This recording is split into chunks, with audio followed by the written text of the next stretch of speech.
profesor Aldo Poblete, biólogo marino, docente de la carrera de manejo de áreas silvestres protegidas, un gran amigo con el que estamos trabajando desde el año pasado en el Instituto del Medio Ambiente, y él hoy día nos va a presentar una charlita en relación con el medio ambiente, el territorio y cómo las transformaciones en estos espacios, ¿cierto?, alteran y afectan a la biodiversidad. En ese contexto, ¿cierto?, esta charlita forma parte de la difusión de nuestro diplomado en Medio Ambiente y Biodiversidad, un diplomado que organiza la carrera de manejo de áreas silvestres protegidas, está dirigido por quien les habla, Víctor Bravo, y cursado, dictado por los profesores Aldo Poblete y Borea Alarcón, que son docentes de la carrera también, ambos biólogos marinos, con experiencia en temas de biodiversidad, en investigación y también en política pública. Aldo ahí nos va a contar un poquito, se va a presentar, y la profesora Ibori, que la vamos a conocer a las 16 horas, ¿cierto? Ella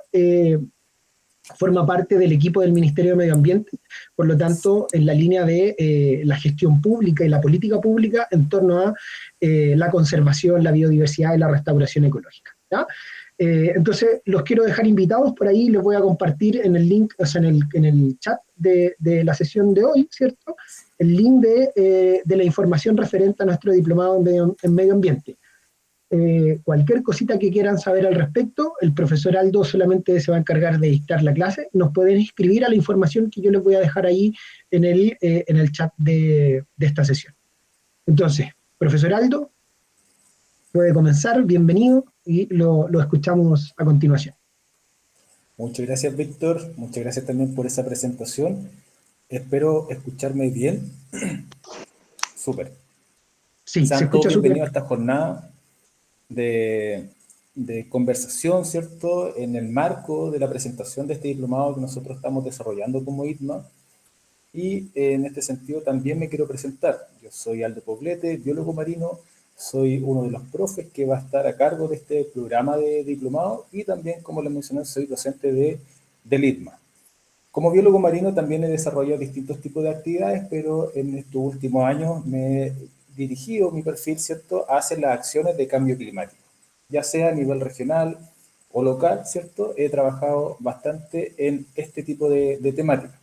Y en este sentido me gustaría compartir con usted una clase bastante general, ¿cierto?, bastante introductoria sobre los contenidos que nosotros vamos a desarrollar dentro de este diplomado.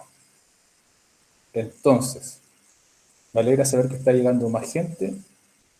Mientras tanto voy a compartir pantalla y vamos a comenzar con esta clase.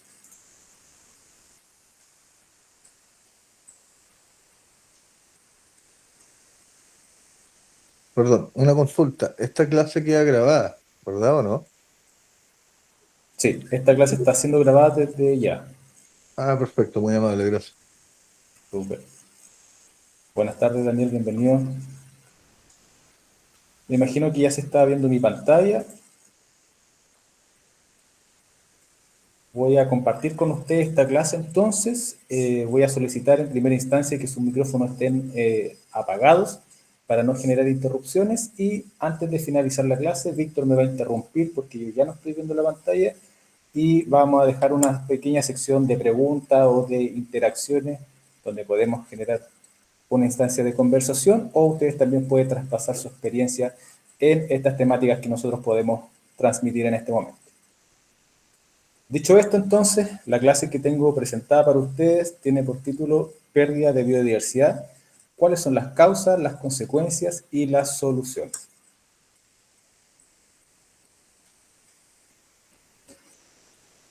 La biodiversidad comprende varias formas de vida en la Tierra. Eso lo vamos a ir viendo un poquito en el desarrollo de esta clase. Parte desde los genes, ¿cierto? Eso también es parte de la biodiversidad. Y especies hasta ecosistemas completos. Todos estos ítems, ¿cierto?, los genes, las especies, los ecosistemas, son parte de la biodiversidad. Es esencial no solo por su valor intrínseco, no solamente por existir, ¿cierto?, ya tienen un valor, sino que también porque sustenta funciones ecológicas que son súper críticas. Por ejemplo, la regulación del clima, la polinización, vamos a hablar harto de la polinización también más adelante y cómo está siendo afectada por estas transformaciones en el ecosistema, ¿cierto? La provisión de alimento y agua, y su pérdida compromete la estabilidad del planeta. y obviamente nos compete directamente a nosotros. Si nosotros conversamos, ¿cierto?, en términos generales, las estadísticas son bien alarmantes. Se estima que más de 1 millón de especies están en riesgo de extinción, según el informe IPBES del año 2019. Para los que no conocen, ¿cierto?, qué es el IPBES, ¿cierto?, dejé ahí un torpedito en la parte inferior, ¿cierto? Es una plataforma intergubernamental científico-normativa sobre diversidad biológica y servicios de los ecosistemas. Como nosotros podemos ver en el gráfico que se presenta acá, ¿cierto?, nos muestra el riesgo actual de extinción de distintos grupos de especies, siendo los más afectados, por ejemplo, los anfibios, ¿cierto?, que vamos a ver más adelante también, que presentan una tasa de riesgo muy alta. En estas imágenes que se muestran acá, ¿cierto?, también podemos encontrar información bastante crítica, ¿cierto?, y bastante relevante sobre cómo nosotros estamos en un periodo donde súper crucial sobre la tipo o la cantidad, ¿cierto?, de biodiversidad que nosotros podríamos perder. En el gráfico primero, ¿cierto?, o de la letra B, que nosotros podemos ver a nuestra izquierda, ¿cierto?, se nos muestra el porcentaje acumulado de especies extintas en los últimos años. Como podemos ver, ¿cierto?, los anfibios son los que lideran este gráfico con el mayor porcentaje acumulado de especies extintas hasta la fecha. Estos son datos que están registrados o presentados hasta el año 2018. En segundo lugar le siguen los mamíferos, ¿cierto? Después las aves, los reptiles y en último lugar los peces. Sin embargo, a pesar de esto, cabe destacar que desde el año 1900 en adelante, ¿cierto?, el porcentaje de extinción de los distintos grupos de animales se ha disparado significativamente. En el gráfico que está en el costado, ¿cierto?, que está con la letra C, nosotros podemos ver, ¿cierto?, la disminución de la supervivencia que tienen distintos tipos de especies en los últimos años. Estos datos están registrados, ¿cierto?, o están presentados desde el año 1980 hasta el año 2015, donde podemos ver, ¿cierto?, que en la línea roja que se presenta acá, ¿cierto?, los corales han presentado, ¿cierto?, una disminución en su supervivencia bastante crítica. Y esto está sido impulsado principalmente por el aumento de la temperatura de las aguas, ¿cierto?, consecuencia del calentamiento global. Eso también lo vamos a conversar un poquito más adelante. Entonces, hoy nos enfrentamos a una sexta extinción masiva, es algo que se viene conversando hace bastante tiempo. ¿Por qué sexta? Obviamente porque han habido 5 extinciones masivas previamente. Considerando los datos que han sido presentados, ¿cierto?, la tasa de extinción actual es entre 100 a 1000 veces mayor que la natural. Y aquí empieza a aparecer el concepto del antropoceno.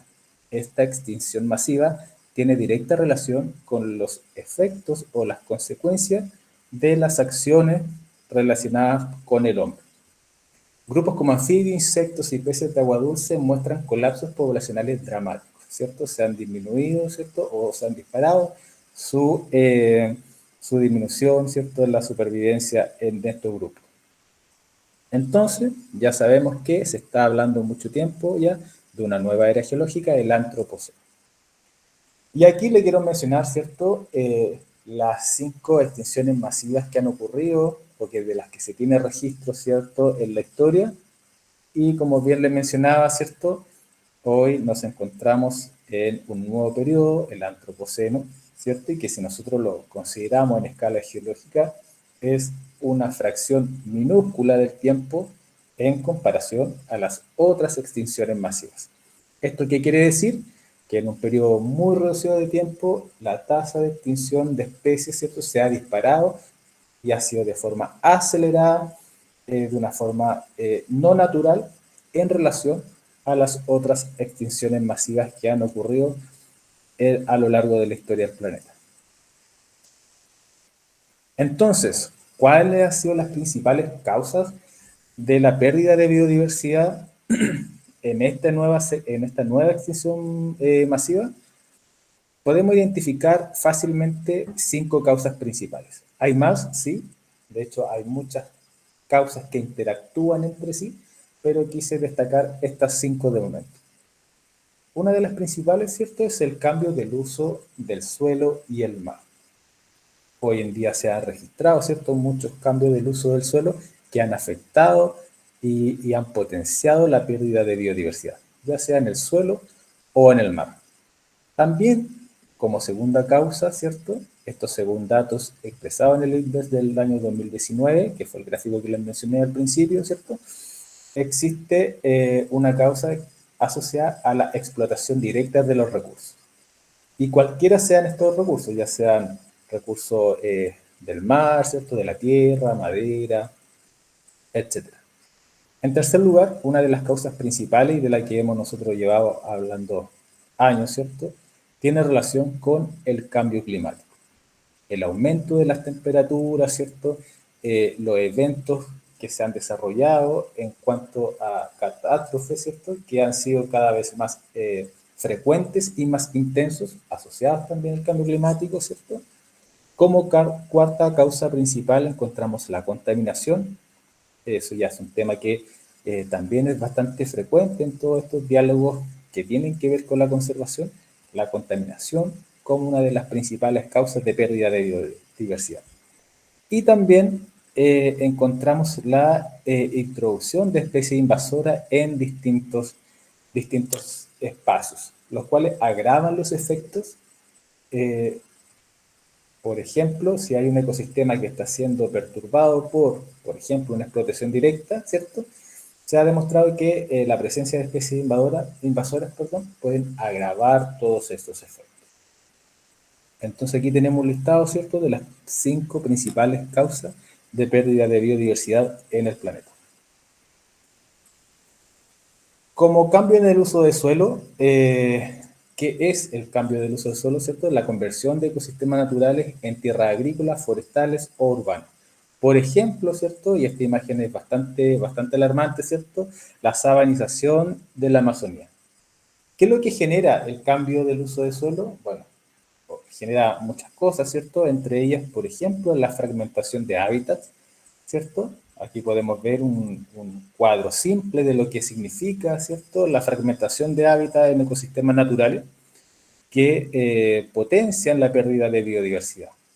Acá podemos ver un territorio X, ¿cierto?, donde se encuentran de manera imaginaria, ¿cierto?, 10 especies, pero si nosotros por distintos efectos antrópicos hemos fragmentado este sitio porque hemos cambiado el uso de suelo, ¿cierto?, se crean fragmentos de este hábitat y se pierden especies, ¿cierto?, y las que permanecen siempre van a ser menores a las que se encontraban originalmente ocupando ese espacio.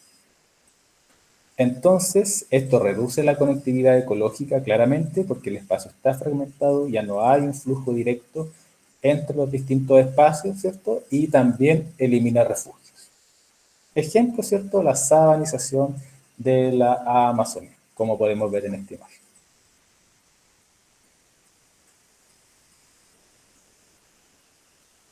Como otra causa, ¿cierto?, que la había mencionado anteriormente, nosotros encontramos la explotación directa de los recursos, ya sea recursos mineros, forestales, ¿cierto?, recursos acuáticos, marinos, los cuales afectan directamente a la especie por sobreexplotación de las mismas, ¿cierto? Por ejemplo, la sobrepesca, la caza ilegal y la extracción de recursos naturales, cualquiera que éstas sean.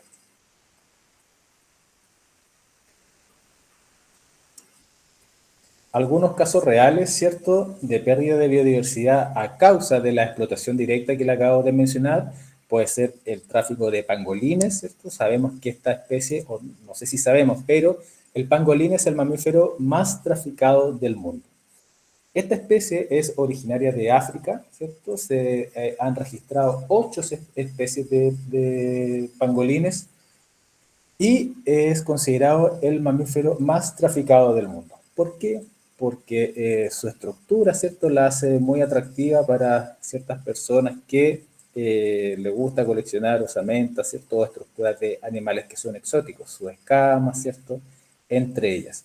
Y también ciertas culturas nativas, ¿cierto? Indígenas, se alimentan de esta especie, impidiendo su protección o el resguardo de esta especie.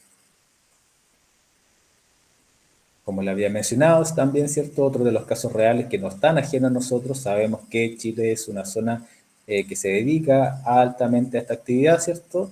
Los stocks pesqueros están colapsando a causa de la sobreexplotación de estos recursos y sabemos que la pesquería hoy se encuentra en crisis porque el recurso ya cada vez está más escaso, ¿cierto? Recursos como, por ejemplo, la merluza y la jibia en la actualidad. Con respecto a la especie invasora, pasa un tema que no es desconocido tampoco para nosotros, ¿cierto? Especies invasoras que se incorporan en espacios donde antiguamente no se encontraban, ¿cierto? O que no les pertenecen, ¿cierto?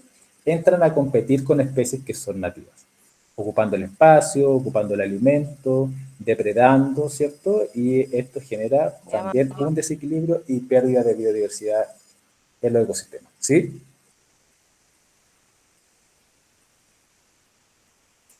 Ok. Entonces, las especies invasoras también depredan especies nativas, como lo hemos conversado, ¿cierto? Y también pueden llegar a transmitir enfermedades. Cuando se incorporan en ambientes donde no se encontraban anteriormente, ¿cierto? Pueden transportar enfermedades que pueden ser potencialmente perjudiciales para las especies que son nativas. Algunos ejemplos, por ejemplo, tenemos el mejillón cebra, que el mejillón cebra se encuentra, así que el puntero me acompaña, ¿cierto? En el mar Caspio, que se encuentra en esta zona de Rusia y Kazajistán, ¿cierto? O en el mar Negro, pero hoy en día se encuentra altamente propagado por Norteamérica, causando también daños en los ecosistemas. Y por otro lado, ¿cierto? Tenemos el sapo de caña, que es un sapo original de Centroamérica, y la parte superior del cono sur de América también, ¿cierto? Pero hoy día está también invadiendo el sector de Australia. El sapo de caña se considera, dentro de las especies que son invasoras, la 10ª especie que pone más en riesgo el ecosistema natural, por el hecho de estar presente en un lugar donde no se encontraba anteriormente.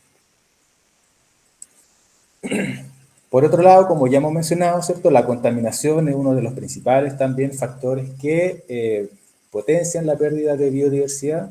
Los residuos industriales, los plásticos, los pesticidas, degradan ecosistemas e impiden, ¿cierto?, que se puedan asentar comunidades principalmente de insectos, los cuales son desplazados por esta actividad industrial y también generan no solamente el desplazamiento, sino que la muerte de muchos insectos, principalmente polinizadores, que también vamos a ver la importancia de la polinización un poquito más adelante.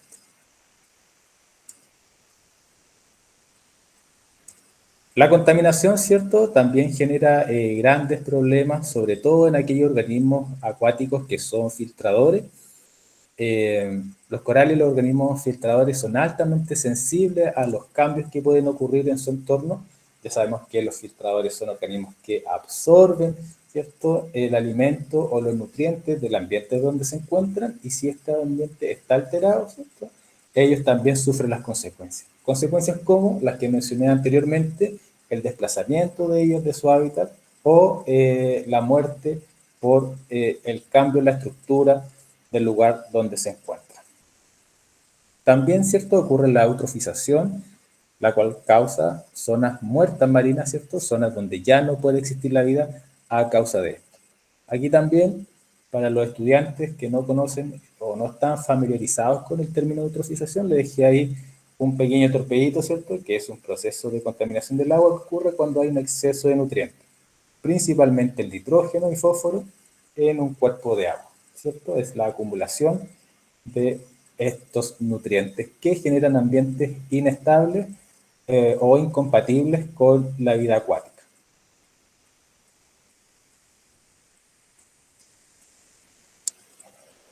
El cambio climático también, ¿cierto?, es uno de los factores que acelera, ¿cierto? O se ha demostrado que acelera la pérdida de biodiversidad en nuestro planeta. El cambio climático altera no solamente las distribuciones geográficas, como podemos ver nosotros en este cuadro simple de esta cordillera, ¿cierto? El aumento de la temperatura hace que podamos perder capas de hielo que son importantes, por ejemplo, para ciertas especies. Podemos ver, ¿cierto? La especie 1, que está graficada, ¿cierto? Con esta florcita, ¿cierto? Se desplaza debido a la pérdida de la capa de hielo, ¿cierto? Y la especie 2, que está con estas pintas de color azul, se perdieron completamente porque el aumento de la temperatura y la disminución de las capas de hielo, ¿cierto? Generaron condiciones en las que ellos no podían estar, ¿cierto? Se desplazaron o se perdieron completamente en estos ecosistemas. Y estos son uno de los efectos que puede tener, ¿cierto?, el cambio climático. La distribución geográfica o la distribución también de las especies. Otro de los efectos o de las alteraciones que ocurren también por el cambio climático son las sincronías fenológicas, como por ejemplo los polinizadores y las plantas. ¿Qué quiere decir este término? ¿Cierto? Se lo puse aquí abajito, obviamente. Se refiere a la sincronía en el tiempo de eventos biológicos estacionales, como la floración de plantas o la migración de aves en relación con factores abióticos y entre diferentes especies. El efecto del cambio climático, ¿cierto? Con todo lo que esto conlleva, los cambios climáticos no solamente que aumenta la temperatura, sino que también otros tipos de procesos también, pueden alterar la sincronía en estos polinizadores con las plantas, ¿cierto? Puede que las plantas florezcan mucho antes de que lleguen los polinizadores, ¿cierto? Y se pierda ahí una interacción que es bastante importante para la dispersión, por ejemplo, de polen, ¿cierto? Entre otras cosas. Y también provocan eventos extremos. Ya sabemos que no solamente el cambio climático aumenta la temperatura, sino que hace que los eventos naturales sean más extremos o más repetitivos, ¿cierto? Que pasen con mayor frecuencia. Como por ejemplo los huracanes, ¿cierto? En los eventos de marejada, los periodos de sequía, etc. Entonces el cambio climático como factor de pérdida de biodiversidad es un punto bastante importante.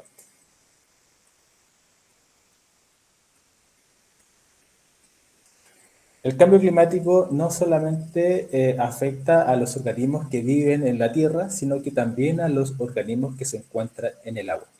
Y uno de los casos emblemáticos que se ha popularizado mucho también en los últimos tiempos tiene relación con el blancamiento del coral. Que el blancamiento del coral, ¿cierto?, está asociado principalmente al estrés causado por los cambios ambientales, como el aumento de la temperatura en el agua, ¿cierto? El aumento de la temperatura en el agua genera una situación de estrés para los corales que no están ambientados o no alcanzan a adaptarse, ¿cierto?, a estos cambios acelerados, lo cual mencioné al principio, ¿cierto? Y ocurre este blancamiento. ¿Por qué ocurre este blancamiento? Bueno, acá está el paso a paso de cómo ocurre esto. En la estructura del coral, nosotros podemos, si pudiésemos hacer un zoom, ¿cierto?, nos encontramos con otros pequeños organismos, ¿cierto?, como pólipos o las zooxantilas. Como consecuencia del aumento de la temperatura, el coral expulsa estos organismos de su estructura, ¿cierto?, quedando completamente descubiertos. Y eso es lo que genera que este coral quede completamente blanco, como podemos ver nosotros en la imagen del centro. Y con el paso del tiempo, obviamente, este coral muere, ¿cierto?, y es repoblado por otros tipos de algas que ocupan su estructura para poder reproducirse. Pero el coral está completamente muerto. Entonces, el blancamiento del coral ya sabemos que ocurre como un mecanismo o por consecuencia del estrés, ¿cierto?, por el aumento de la temperatura del agua. Mediante este mecanismo, ¿cierto?, el coral expulsa, ¿cierto?, organismos que se encontraban en su estructura, como los pólipos, las zooxantilas, quedando completamente descubiertos. Y por eso queda blanco y después repoblado por otras algas que en general no le sirven porque el coral ya está muerto, ¿cierto? Y solamente se aprovecha como sustrato para otra especie.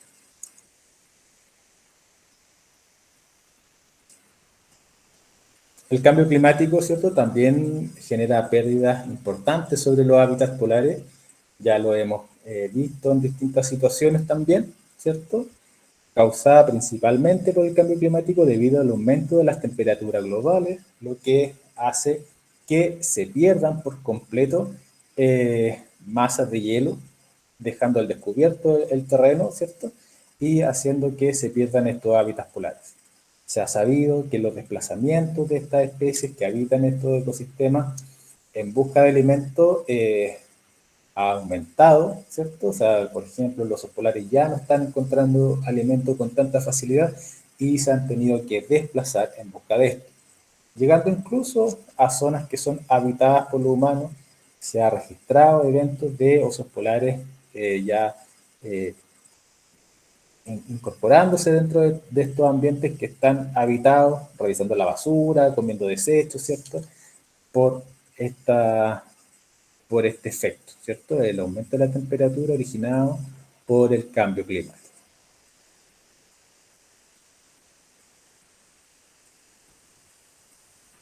Súper.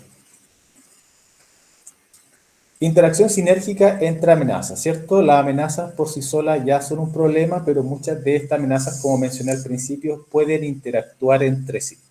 Las amenazas, cuando actúan en conjunto, agravan aún más sus efectos, ¿cierto?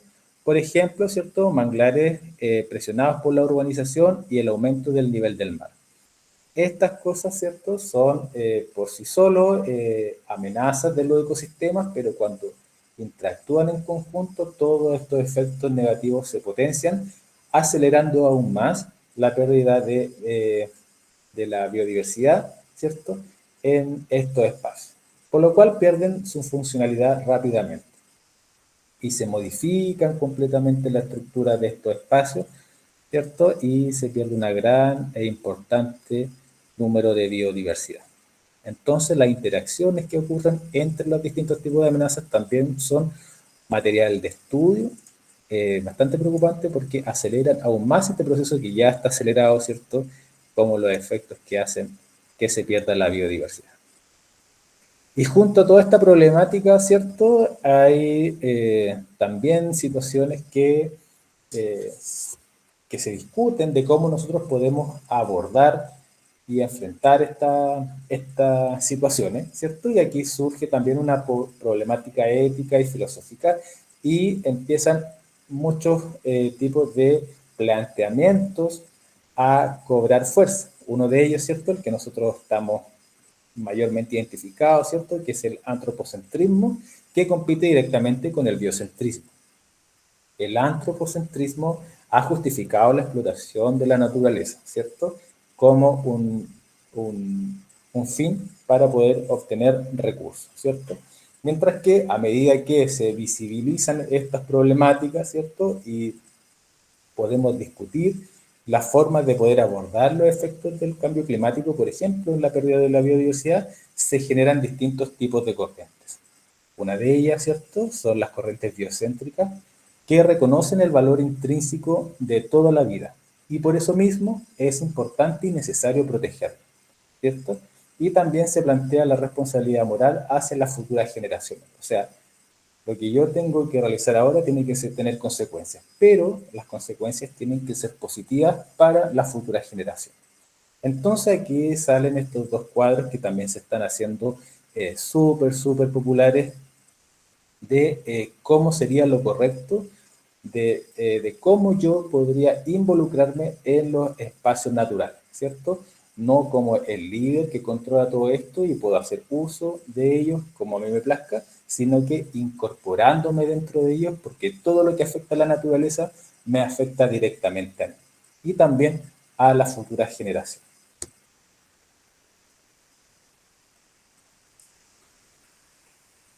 Entonces, ¿cuáles son los impactos en los servicios ecosistémicos? La pérdida de biodiversidad también y la modificación de los ecosistemas también generan impacto en los servicios ecosistémicos, ¿cierto? La pérdida de biodiversidad reduce la capacidad de los ecosistemas para proveer bienes y servicios. Por ejemplo, ya sabemos que los servicios ecosistémicos los podemos dividir en tres grandes categorías. Una de ellas es la provisión, el segundo de ellos es la regulación y la tercera es las culturales. Los impactos en los servicios ecosistémicos tienen harta influencia, ¿cierto? En, por ejemplo, la obtención de alimentos y la obtención del agua, ¿cierto? Cuando hablamos de los servicios ecosistémicos de previsión. En aspecto de regulación, ¿cierto? La regulación del clima o la regulación de enfermedades también son impactados por la pérdida de biodiversidad, ¿cierto?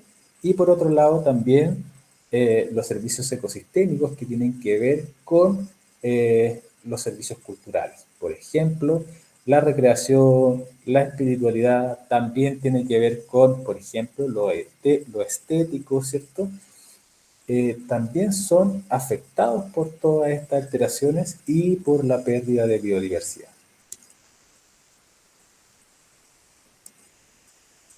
Y claramente, ¿cierto? La pérdida de biodiversidad también genera un impacto a nivel económico. Y eso también es otra de las aristas que se tienen que plantear cuando nosotros queremos hacer estudios sobre la pérdida de biodiversidad o buscar estrategias para recuperar estos espacios que han sido alterados por los factores que ya hemos visto en esta clase, ¿cierto? La desaparición de los polinizadores podría costar billones de dólares anualmente, ¿cierto? Sobre todo por la industria o por la importancia que tienen, ¿cierto?, en la alimentación. El colapso de pesquería y el deterioro del turismo de naturaleza impactan economías locales y nacionales. Ya sabemos que el impacto del turismo en masa también genera alteraciones en los ecosistemas, pérdida de biodiversidad, desplazamiento de la biodiversidad, ¿cierto? Y modificación de los espacios. Y por eso también es importante considerarlas porque generan un impacto económico que es considerable.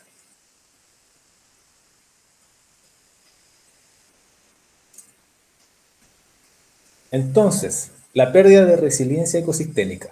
Se ha demostrado, ¿cierto? Y esta imagen lo representa súper bien, cómo la biodiversidad, ¿cierto? O a menor biodiversidad, también hay menor resistencia y menor recuperación ante perturbaciones. ¿Por qué, cierto? Porque ya sabemos, como vimos al principio, que un ecosistema trabaja en conjunto desde lo micro, que podrían ser los genes, ¿cierto? Hasta lo macro, que son todas estas interacciones que ocurren entre los distintos componentes de un ecosistema.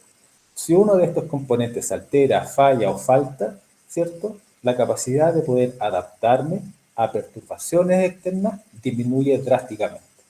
Es por eso que cuando nosotros nos preocupamos por un ecosistema que estamos o que sabemos que está siendo afectado por distintos factores que lo han alterado, como lo hemos visto anteriormente, es importante verlo desde una perspectiva completa, no dirigida especialmente hacia un tema específico de interés, sino que a todo lo que esto engloba, porque en un ecosistema está todo interconectado. Entonces, a menor biodiversidad, hay menor resistencia y recuperación ante perturbaciones, lo cual se acerca a umbrales críticos, tras los cuales se pueden transformar de forma irreversible, ¿cierto? Cuando nosotros llegamos tarde a buscar estrategias que nos permitan, ¿cierto?, recuperar un ecosistema, ya llegamos a un punto crítico en que el sitio, ¿cierto?, o el ecosistema se ha transformado tal que ya es irreversible, ¿cierto? Y la idea es que no lleguemos a eso. Entonces, el cambio climático y retroalimentaciones, ya sabemos que el cambio climático es uno de los componentes principales que hacen que se pierda la biodiversidad, ¿cierto? Pero también este cambio climático se va retroalimentando. Vamos a hablar un poquito de lo que es esto, ¿cierto? La destrucción de sumidero naturales, por ejemplo, como la selva y las turberas, ¿cierto?, aumentan las emisiones de CO2. Cuando nosotros destruimos, ¿cierto?, o hacemos cambio en el uso del suelo, por ejemplo, lo que está pasando en el Amazonas, ¿cierto?, aumentan las emisiones de CO2 porque estos sitios ya no tienen la capacidad de absorber, ¿cierto? A su vez, el cambio climático exacerba la pérdida de biodiversidad, creando bucles de retroalimentación continuos. Y aquí está un ejemplo bastante sencillo de lo que pasa, ¿cierto?, con el cambio climático y la retroalimentación. Por ejemplo, cuando ocurre un efecto importante, catastrófico en algunos casos, por ejemplo, el calentamiento, ¿cierto? Nosotros vamos a ver un efecto producto de esta perturbación, ¿cierto? Que es que el hielo se derrite, ¿cierto? Si el hielo se derrite, disminuye el albedo, ¿cierto? ¿Qué es el albedo? Es la capacidad de una superficie para reflejar la radiación solar que incide sobre ella, ¿cierto? Perdemos nosotros o disminuye el albedo. ¿Y qué pasa si disminuye el albedo, cierto? Hay aún más radiación solar que es absorbida, y si hay más radiación solar que es absorbida, ¿cierto? Obviamente aumenta el calentamiento. Y aquí entramos, ¿cierto?, en un círculo que es súper difícil controlar, ¿cierto? Y como mencioné en la diapositiva anterior, ¿cierto?, nos acercamos a umbrales críticos, tras lo cual se pueden transformar de forma irreversible estos ecosistemas. Entonces, súper importante la investigación, la observación, la toma de muestras para frenar, ¿cierto?, o identificar estos eventos antes que sea demasiado tarde. Algunos casos críticos globales ya lo hemos conversado, ¿cierto?, a lo largo de esta exposición, ¿cierto? Uno de ellos tiene que ver con los arrecifes de coral. Se cree que más del 90% están en riesgo de aquí al año 2050. O sea, ya estamos muy cerquita de esta proyección. Y se sabe que, o se estima, que más del 90% de los arrecifes de coral van a estar en riesgo para esa fecha. O podríamos considerar que en un tiempo más, ¿cierto? 2100, probablemente si no actuamos ahora, vamos a perder completamente estos ecosistemas. Por otro lado, ¿cierto?, los bosques tropicales que sirven como sumideros de carbono, ¿cierto?, se transforman, ¿cierto?, producto de el uso de este recurso o el uso del cambio de suelo, ¿cierto?, a emisores netos. ¿Qué quiere decir que sean emisores netos, ¿cierto? Que se libera más CO2 a la atmósfera de lo que puedan absorber, ¿cierto? Y por otro lado también tenemos el tema de los polos, que también lo hemos mencionado en esta clase, que son hábitats únicos, ¿cierto?, que los cuales están desapareciendo. Como podemos ver aquí nosotros en el gráfico que tenemos a la derecha, ¿cierto?, una fotografía de septiembre del año 2012 y febrero del año 2021, cómo esta capa de hielo de agua congelada, ¿cierto?, ha disminuido en una fracción ínfima de tiempo, ¿cierto? Entonces, ¿hay casos críticos globales? Sí, ¿cierto? El arrecife de coral, los bosques tropicales, los polos, cuando hablamos de ecosistemas que son súper importantes, pero también nosotros lo podemos observar, ¿cierto?, en situaciones que son mucho más cercanas, ¿cierto? Como por ejemplo la disminución del nivel de un lago, ¿cierto? O lo que ha pasado en Chile, ¿cierto?, con experiencias bastante cercanas, lagos, lagunas que se han perdido completamente. Otros casos críticos locales, ¿cierto?, de los cuales nosotros estamos bastante relacionados o bastante familiarizados, tiene que ver con los ecosistemas costeros que son sobreexplotados, ¿cierto?, por la pesca y la contaminación. Chile es un país que se dedica altamente a la extracción de recursos pesqueros, ¿cierto? Y también estamos muy, muy afectados por el tema de la contaminación, sobre todo en lugares que son de alto valor ecológico, como por ejemplo en zonas del norte del país, cerca de Isla Chañaral. En Isla de Pascua también se ha demostrado que ha llegado plástico desde acá del continente, ¿cierto? Entonces son casos críticos que pueden alterar ecosistemas que son de alto valor biológico.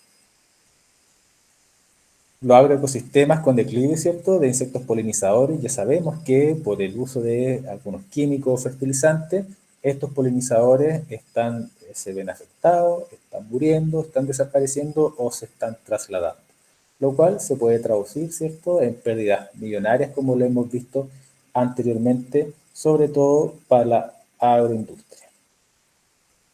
Y otro de los casos críticos locales, de los cuales también estamos bastante cerca, ¿cierto?, tiene que ver con las plantaciones forestales que reemplazan a bosque nativo, ¿cierto? Estas plantaciones de monocultivo con fines industriales, ¿cierto?, han reemplazado por completo zonas bastante extensas que previamente, ¿cierto?, fueron utilizadas por bosque nativo. Entonces también sabemos que no solamente esto pasa en ecosistemas que son lejanos, ¿cierto? Como los polos, ¿cierto? El Amazonas, ¿cierto? O los arrecifes de coral, sino que también pasa en una escala más local, de la cual nosotros también la podemos percibir.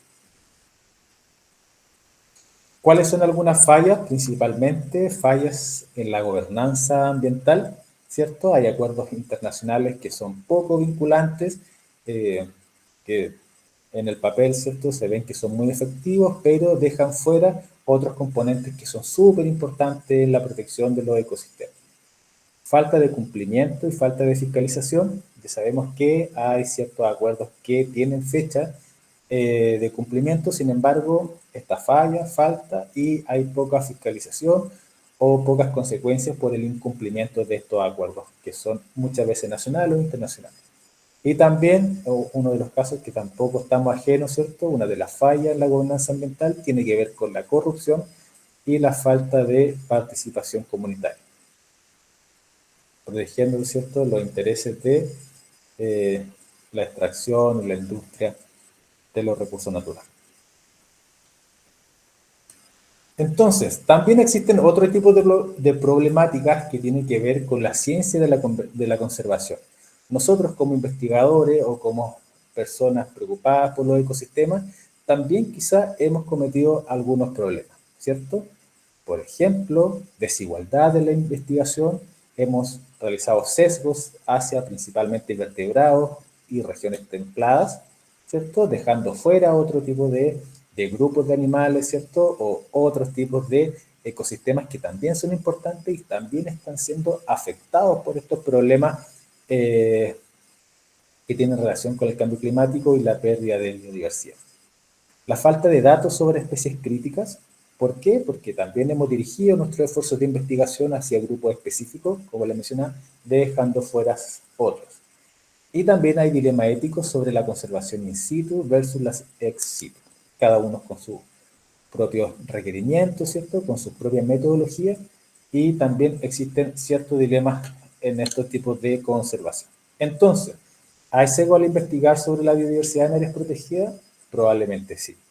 Y si nosotros vemos este gráfico que se encuentra acá, ¿cierto? Que es un gráfico de este mismo artículo, podemos ver el número de publicaciones o el número de artículos científicos por grupos de especies en áreas protegidas. Y nos encontramos con una sorpresa, ¿cierto? La mayor cantidad de artículos que nosotros podemos observar tienen relación, por ejemplo, con las plantas leñosas, ¿cierto? Con las plantas, con los árboles que que son leñosas, ¿cierto? Después le sigue, ¿cierto?, las plantas que son herbáceas. Hay un gran número de artículos en estas áreas protegidas que tienen relación con las plantas herbáceas. Pero por otro lado, hemos descuidado otro grupo, ¿cierto?, que son bastante importantes y que sin duda están siendo afectados por los efectos del cambio climático y la pérdida de biodiversidad. Los moluscos, los crustáceos, algunos invertebrados, ¿cierto? Pero la menor cantidad de artículos científicos tiene relación con los moluscos y crustáceos. Entonces aquí se muestra de forma gráfica que nosotros, como científicos o como personas preocupadas por los ecosistemas naturales, ¿cierto?, hemos realizado una desigualdad en la investigación. Entonces es importante poner ojo en eso, ¿cierto?, y preocuparnos por todos los grupos que puedan ser afectados por estas condiciones. ¿Cuáles son algunas de las soluciones? Bueno, soluciones tenemos en distintas escalas, ¿cierto? A escala local podemos tener un mejor manejo participativo de los recursos naturales, incorporando la participación ciudadana como la base, ¿cierto?, de las soluciones en algunos ecosistemas.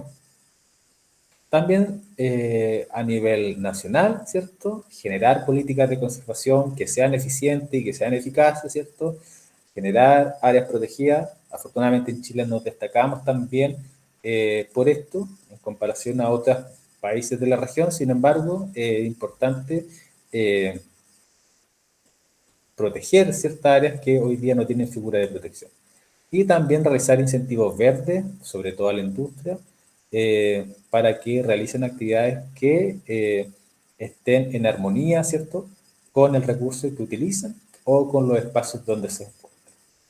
y también algunas soluciones a nivel global, ¿cierto? Que tiene que ver con los acuerdos multilaterales, ¿cierto? Con la cooperación internacional, como por ejemplo el acuerdo de Escazú. Acuerdos hay muchos, ¿cierto? Pero lo importante es que puedan ser fiscalizados y que puedan ser desarrollados de forma efectiva. También existe una tendencia que es súper importante y que en algunos lugares también se puede o se ha aplicado, ¿cierto? Que tiene que ver con la conservación basada en ecosistemas, lo cual promueve la integridad ecológica y los servicios ecosistémicos. Por ejemplo, algunos ejemplos incluyen corredores biológicos, que se ha demostrado que funcionan, ¿cierto?, como conservación basada en ecosistemas, restauración de humedales y la estrategia rewilding para la reintroducción de especies clave. La estrategia de rewilding quiere o tiene relación principal con la recuperación de un estado, de un ecosistema, ¿cierto? Pero tratar de que ese ecosistema se recupere hasta condiciones muy antes de la perturbación, ¿cierto? Que sea lo más acercado a su estado de origen. Eso es lo que busca o lo que buscan la estrategia de rewilding, volver como a lo salvaje, ¿cierto? Antes de que existiera cualquier tipo de perturbación, a sus condiciones lo más cerca a lo inicial posible. Soluciones basadas en la naturaleza, eso ya son estrategias que se están desarrollando en distintas escalas, ya sea a nivel país, ¿cierto?, a nivel mundial, que son súper importantes. Son acciones que protegen y restauran ecosistemas naturales para abordar problemas ya sean sociales, económicos, ambientales. Por ejemplo, la reforestación, agricultura regenerativa, restauración de dunas y manglares, etc., ¿cierto? Y aquí les quise poner otro ejemplo de soluciones basadas en la naturaleza. Son varias y se ha demostrado que son súper efectivas para recuperar espacios o ecosistemas que han sido altamente dañados. Profe, 2 minutitos. ¿Sí? Profe Súper. Aldo, para que vayamos finalizando y hagamos una mini ronda de preguntas si alcanzamos. Súper, vale. Innovaciones tecnológicas, entonces, la teledetección y drones por monitoreo son tecnologías que son altamente usadas en estudios para determinar el nivel de intervención o el nivel de degradación que tiene un ecosistema, ¿cierto? Inteligencia artificial para la identificación de especies y patrón de amenaza, y biotecnología para la conservación de especies. El uso de tecnologías son herramientas que debemos aplicar hoy, que están, ¿cierto?, disponibles para realizar estudios de investigación y conservación de ecosistemas, que nos permitan también adelantarnos hacia la identificación de efectos que puedan tener, por ejemplo, el cambio climático sobre los ecosistemas. Rol del conocimiento indígena, y ya me queda poquito, así que yo creo que vamos a andar súper bien con el tiempo. Rol del conocimiento indígena y local. Las culturas tradicionales poseen sistemas de manejo sostenible. Ejemplo, ¿cierto? En la Amazonía, en la Polinesia y en los Andes se ha demostrado que el rol de los conocimientos indígenas son súper efectivos para proteger estos espacios, ¿cierto? La conservación biocultural promueve la diversidad ecológica y cultural simultáneamente. Entonces es súper importante la integración de las comunidades indígenas en las políticas de conservación de los ecosistemas.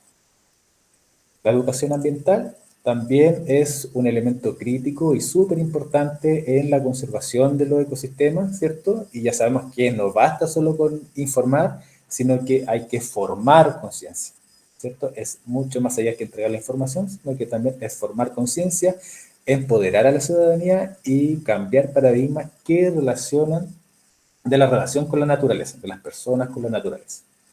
La educación debe ser transformadora. Eso es clave hoy en día para poder recuperar y proteger ecosistemas naturales. Acuerdos y metas internacionales. Aquí no quiero extenderme tanto. Sin embargo, ya sabemos que hay distintos tipos de convenios. Por ejemplo, uno de ellos es el convenio sobre la diversidad biológica, ¿cierto? Este es un tratado internacional de las Naciones Unidas que fue adoptado en el año 1992, que obviamente tiene como objetivo conservar la diversidad biológica, hacer uso sostenible de los componentes naturales y hacer también una distribución justa de los recursos naturales. También existe, ¿cierto? O debe existir cierta sinergia con el acuerdo, de los distintos acuerdos, ¿cierto? Uno de los más importantes, el Acuerdo de París, ¿cierto? Y los Objetivos de Desarrollo Sostenible. Están estrechamente relacionados, que tienen que ver con también la protección de la diversidad biológica y todos los otros componentes que interactúan junto con ellos. Algunos obstáculos que son persistentes, ya lo hemos mencionado, ¿cierto? Visiones extractivas del desarrollo, son visiones que son muy antropocéntricas, ¿cierto? Y que hoy también deberían estar un poco obsoletas o reguladas, ¿cierto? Ya sabemos que nosotros no estamos en la cima del ecosistema, sino que también somos parte de ella, y estas visiones extractivas son también perjudiciales para nosotros en escalas de tiempo que son ni siquiera tan extensas, ¿cierto? Existen distintas desigualdades, norte-sur, distintas desigualdades en distintos aspectos, lo vemos nosotros en nuestro país, ¿cierto? En el uso y distribución de los recursos naturales. Y la falta de transversalidad ambiental en decisiones políticas también, ¿cierto? Y sabemos que muchas veces las decisiones políticas las toma gente que no está involucrada, ¿cierto?, en el desarrollo o investigación de recursos naturales, entonces de repente falta ahí un poquito de opinión científica especializada.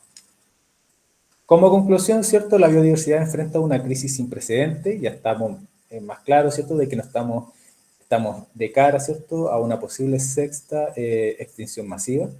Su pérdida es multicausal, como lo hemos visto en esta clase, ¿cierto?, afecta al bienestar humano y requiere respuestas urgentes, integrales y coordinadas desde todos los niveles de acción.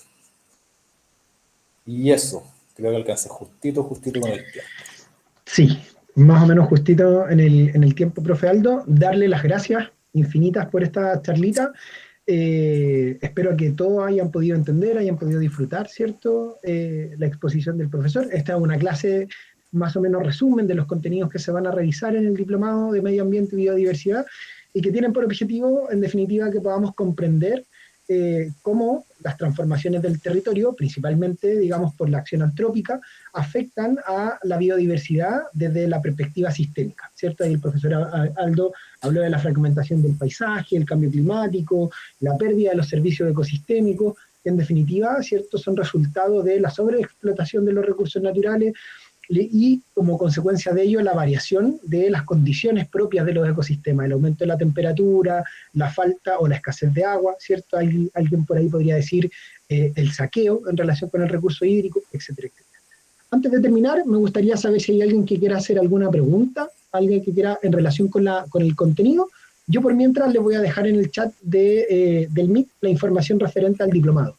La información de la página web y con quién tienen que conversar para consultar por el inicio, por la fecha, por las modalidades de clase, ¿cierto? Y el sistema de pago. Todo eso lo pueden hacer a través del correo con nicole.angulo@itma.cl. ¿Alguien tiene alguna preguntita para dejarle al profesor Aldo?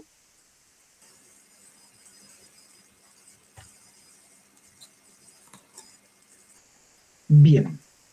Entonces, si no hay consultas, quedan todos, digamos, más que bienvenidos a participar de este diplomado, a sumarse si quieren aprender un poquito y entender, en definitiva, cómo desde la posición en la que estamos como seres humanos, como representantes de organizaciones sociales, podemos aportar al cuidado y protección del medio ambiente. Mira, ahí Bastián Vidal dice, en cuanto a la conservación basada en los ecosistemas, ¿se considera también la extracción de especies? Preguntan profesor Alto. Bueno, dice, en cuanto a la conservación basada en los ecosistemas, se considera también la extracción de especies. ¿Tú te refieres, por ejemplo, a la extracción de especies que son exóticas, que invaden un ecosistema natural? Porque dentro de este sistema del...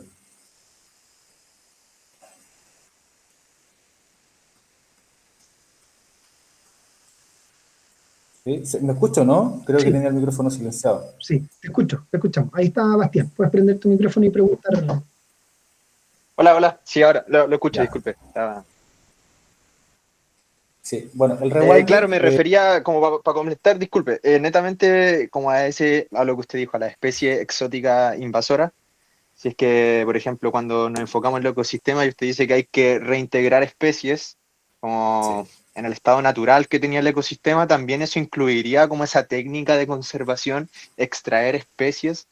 No sé, se me viene a la mente como los castores que están en el sur, que tienen como eso impacto, Sí. o los ciervos europeos, etcétera. Exacto.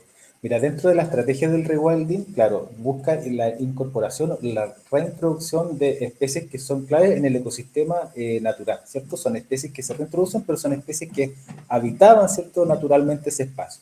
Y también se está considerando, de hecho hay varios artículos que hablan sobre el rewilding, de las especies que son exóticas o las especies que son invasoras. Ya sabemos que no todas las especies exóticas son invasoras, pero de la...